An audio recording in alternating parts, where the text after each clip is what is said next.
We are ready. Hey everybody, I'm here with Skip at the Dakota Flea Market. I think most of you who watch my channel are well familiar with Skip. He is America's favorite bearded coin dealer out of Stanley, North Dakota. Skip, how's your flea market been? It's good. It's good. Good. Decent. What are people buying? What's selling? You know, our first 3 sales of the day yesterday were Ike dollars. No kidding. I know. 3 different people? Yep. Seriously? Yep. Wow. Well, hey, that's maybe the new hot coin of 2025, the Ike dollar. Who knows, right? You never know. I always say every year is a new adventure. What everybody's going to collect. That is whether true. It's Kennedy dollars or Kennedy halves or Morgan dollars or whatever. It seems like it's like a school of fish almost. You know, what are they going to buy this year or at this show? Or yeah, it's interesting. Okay, well, I'll ask you this. Aside from Ike dollars, what's selling well for you? Not just maybe here out at the flea market, but at your shop in Stanley. I don't know if there's anything that really stands out. You know, we're still selling some bullion, a few collectible coins, proof sets, stuff like that. I mean, just kind of in general. You never know. People wander into the shop, and I've got kind of an odd assortment of stuff in the shop, and people kind of come digging through there, and you never know what they're going to buy. So it's a little adventure. Every day is a little bit of an adventure. So you do sell a good mix. That's good. We sell a mix, yeah. We And, really do. It seems like you, more so than me, have good successes with collector coin. You know, I think it's because I'm totally disorganized. And people figure there's got to be a gem in here somewhere because he's got such a mess. Whereas you are very organized. Don't give me that much credit, but pretty well compared to me. hey, I try to be, but boy, there's days I tell you. No, people kind of like to come up and just rummage around and see, and I just look and see what I got, you know. So Sure. Well, And, let's. I want to ask you this about gold and silver prices. Now, this isn't a prediction question, but you know, with gold essentially at an all-time high or real close right now, right? Silver has been pretty stagnant the last 2 months. Hasn't really moved. So actually the gold to silver ratio, the gold divided by silver price has actually went up a little bit. How has that impacted in your mind what people are buying? Have you seen a shift in what people are buying because of that? Well, no, I don't think necessarily a shift in the ratio between how many people buy gold, how many people buy silver, because we sell some of each as we go along. It has, and I think we've talked about this probably before too. This last, year, gold and silver sales have slowed down. But there's still people buying, still people stacking. Once in a while we have some stuff come in. But for the most part, you know, people are pretty dedicated to their stash. Right. Right. And can they keep adding to it? We have people keep adding to it that I know already have quite a bit. Okay. But they continue to add. How about new customers? Oftentimes what happens, you know, in a market like we're in now where gold keeps butting up against all-time highs or breaking through some all-time highs, that always, in my experience, brings out new buyers that are wanting to get into gold right at its high point. Have you seen any of that in your area? A little bit. Yeah. I had a guy walk in last week and totally new to the whole thing, and he made up his mind before he walked in that he was going to buy an ounce of gold, and he come in, asked a bunch of questions, and of course we talked about it and all the different stuff, and he ended up buying an ounce of gold, the first one he'd ever bought. So what did he settle on? Did he get a bar or a coin? Coin, okay. Yeah. I like the coins personally. That's Me too. Yeah. Yeah. I just like the coins. It seems like there's a little more, call it caveat or whatever to it. And it's coins are just a little, I have a lot more comfort with coins. Let's put it that way. Sure. Okay. Yeah, they're a little easier for people like us to authenticate without Yes. there using you go. sophisticated equipment. I was right? dancing around that, but yes, that is exactly that is the bottom line. Because I tell you, bars can be really tricky. They can fake the packaging really well for a bar, and if you don't have the equipment to actually test the bar itself, boy, people can get burnt. It is tricky. And bars can be in various sizes, you know, a little thinner, a little longer, a little wider, a little whatever. Yeah. And so it's kind of hard to judge. And if you have, and I tell lots of people, if you take a coin, and you like a gold eagle, for instance, and you know the size, you can compare it to ones you have, or you can measure whatever, and weigh it. If it's the right size and it's the right weight, nothing else weighs that or fits in that spot. Right. Nothing. Yeah. So it's gold. Yeah. Right? Yeah. So anyway, Yeah, that's a good point. Now, with these high prices of gold, you just said someone did come in, bought gold for the first time in their life, presumably near an all-time high gold price, right? yeah. Do you think, or do you see this with some maybe regular purchasers from you that buy gold and silver? Gold more specifically, do you think the current high price has priced others out right now of even considering buying gold? Because let's face it, to buy an ounce of gold, you're going to pay close to $3,000, in some cases more depending on the coin. That's a lot of cash to come up with for people. So do you think at the current price, some are priced out and that's maybe affecting how much gold is selling? What's your thought on that? So it's kind of a yes and no thing. So your gold, yes, is at $3,000. So it takes 30 $100 bills, right, Yep. to buy an ounce of gold. Yeah. It used to be 30 $100 bills was a pretty good amount of money. Right now, 30 $100 bills doesn't amount to a whole heck of a lot, right? Right. And which is the reason why metals are higher. The reason why they keep going higher is people realize that they're trying to protect the purchasing power of what they have now. So 100%. Yeah. those that think about that and look at that are not going to be deterred, right? $4,000 gold, if the circumstances continue the way they are, you're not going to be deterred. I mean, not it just, so we're spending more money on interest on our national debt than we pay on national defense. Okay. Sickening to think about. Right. So I heard a politician the other day say it was our number 2 expenditure behind Social Security, and I wanted to scream at him and say Social Security is a whole different package. You can't count that. Yeah.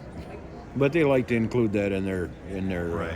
thinking. But yeah, it's a tremendous amount of money, and interest rates are not low. So we had a kind of a golden era where interest rates were really low, and the national debt, the interest on the national debt was a lot less, and we didn't take advantage of it. We just added more debt, and it was probably not the smartest move we've ever done. That's the American way. Add more debt. Yeah, it seems like it, but it's not good. It's not good. So Well, on gold, I've had people come into my shop and tell me that, ooh, I can't pay $3,000 for an ounce of gold. What are your prices on fractional? What's your thought on fractional gold? Now, I think most people that are watching this are going to understand that, you're going to pay more for 2 1/2 ounce gold coins than you would for a 1 ounce gold coin, because premiums on fractional are higher. Just like 4 1/4 ounce is going to cost more than a 1 ounce coin for the same amount of gold. Do you recommend people buy fractional gold if they really want to buy gold and they can't afford an ounce? What would you advise them? it's okay to have some fractional, but it should not be the basis of what you're doing, right? If you're going to put away very much gold at all, you want to work towards ounces, right? Do you recommend saving up to get an ounce? Put that $200 a month aside until you can buy an ounce? Yes. kind of thing. What gold are you buying for $200? Well, I'm just saying, yeah, maybe that's a wrong I want number. in on that deal. Maybe Hey, come on, Josh. maybe your budget's to spend $200 a month on precious metal. Okay, Right. so assuming nothing changes in the next 15 months, you'll have that $3,000 to buy an ounce of gold. Is that a good strategy? Some people want immediate gratification where they want to, God, I got this cash, I want gold. So they're going to gravitate towards a 10th ounce or like you have here, you have some small Mexican pesos. 2 peso and a 2.5 peso. So those, and that AGW, folks, stands for actual gold weight. So the 2.5 pesos, 0.0603 ounces, troy ounces of actual gold weight, and you can see the 2 peso there as well. Those are affordable options if you want to buy some gold. So they are. Yep. And if somebody just wants to have some gold, whatever. But if you're looking at a long term, try and figure out a way to buy bigger sizes if you can. Or some people have even gone to the point where they'll buy a certain amount of silver every month and then do a trade. Do a swap. That was my next question, because I have people doing that as well. And that's a good strategy, because then you at least have the metal. So you're a little bit protected for price increase. Rather than having it all in dollars for that long time, Yep. you're putting it into a precious metal that, we hope will go up in value, or at least protect your purchasing price of that ounce of gold down the road. Yeah. So that's very good. Do you see a lot of that in your shop, people trading? A little bit. Have you seen it just people in the current market trading gold for silver or silver for gold, or do you see both? Are they trading it both directions? Because I'll preface it this before you answer. With the ratio where it is now of about 90 ounces of silver to 1 ounce of gold, to me that signals a good time to buy silver. But I've had many people come to me to do the opposite, bringing in amounts of silver to trade it in for gold. Is that what you are seeing? Yes. Okay. Yes. More trading in silver or bargaining silver to lever up into gold. Yeah, and I think, what people have told me, part of it's storage. Yeah. 90 ounces of silver takes up a lot more room than 1 ounce of gold, right? Yep. So that becomes an issue for some, and transportability, but I personally like the divisibility. This JM Bullion 100-ounce bar Yeah. that come in yesterday and traded in on gold. Okay. Well, So- there you go. So people are doing it. Actual example, real life. Here Yep. we go. Yeah. So for me, I'd rather have the silver today. Granted, I have the room to store it currently, but I'm kind of waiting until that number gets a little bit lower before I shift my focus to gold. What do you tell people when they ask about that? If I've asked you this before on videos, I'm the customer. Skip, I have $2,000. I want to buy metal today. What would you recommend that I buy? Gold, silver mix, or one over the other? I don't know. What would you recommend? Is it the first purchase or the last purchase? Well, okay. I already have some gold and silver in my stack. Okay. I'm just not sure what the better buy is today. I got $2,000 to spend. Help me. What would you recommend I buy? So you're kind of weaseling me in the corner of almost predicting what's going to be. No. Just in today's market, what do you think is a better value? Let's phrase it that way. A better value. So I've only been doing this for about 70 years. Is that all? And I'm still not smart enough to figure that out. It's so crazy, the life that different markets, this market, lots of different markets, but the bullion market especially, has a life of its own. Yes. And outside influences sometimes make a difference, and sometimes they don't. So it's to try and come up with a really smart answer to what should a person be doing, it's difficult. So that's why a lot of times we say we do half and half things, right? Right. So, but with a couple thousand, I would probably steer them just towards a couple $1,000s worth of silver. Okay. Just to avoid the higher premiums on fractional gold, I presume. yeah. Okay. Yeah, it'd probably be a better use of the money. Okay. Again, not a clue what's going to happen down the road. So Yeah, if we only knew. If If we we only knew, we knew. wouldn't be sitting here, right? yeah. Oh, we probably still would be. Yeah, because we love it, right? You're probably I right. do actually. I do like this. So I got one final question. I've touched a bit on it already with premiums. You know, typically in markets, not always, but typically as spot prices charge up, oftentimes premiums come down.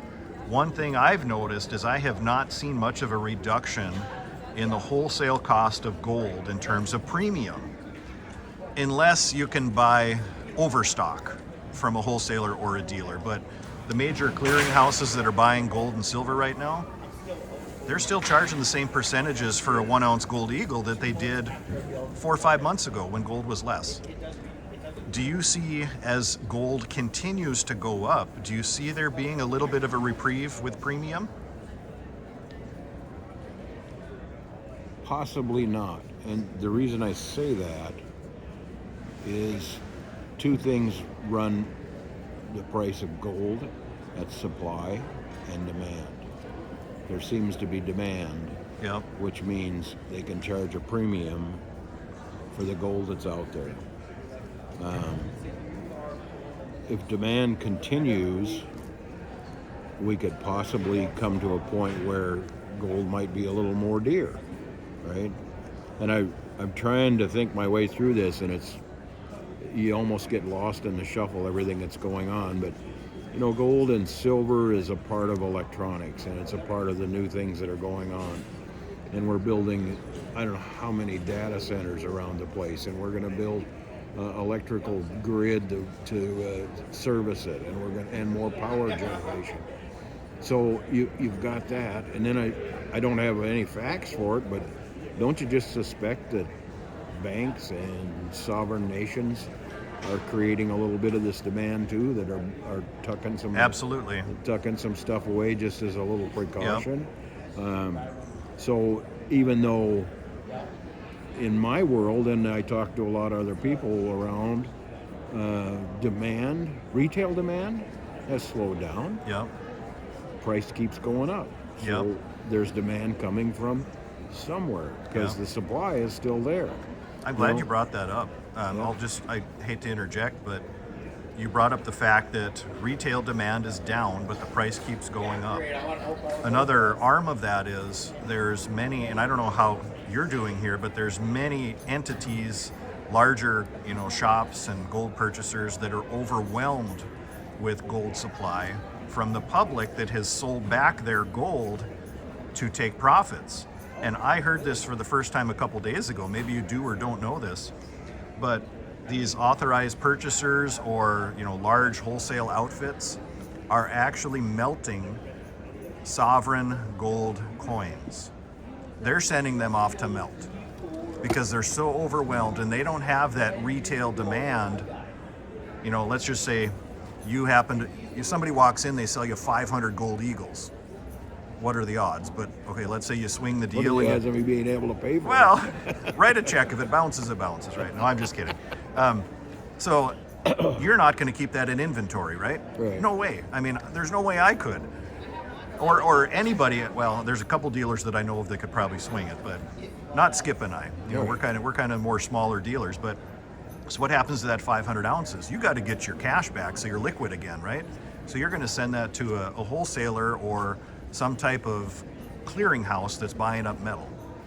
They're overwhelmed, and so overwhelmed that they're actually melting American Eagles right now, sending them off to refineries like Elemental.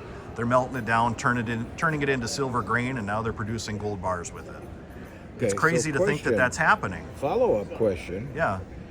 Which I jumped to this idea. So there's still got to be a market for that gold bar. It's still gold. You had gold coins. Right. There's no market for that, so you put it into a bar.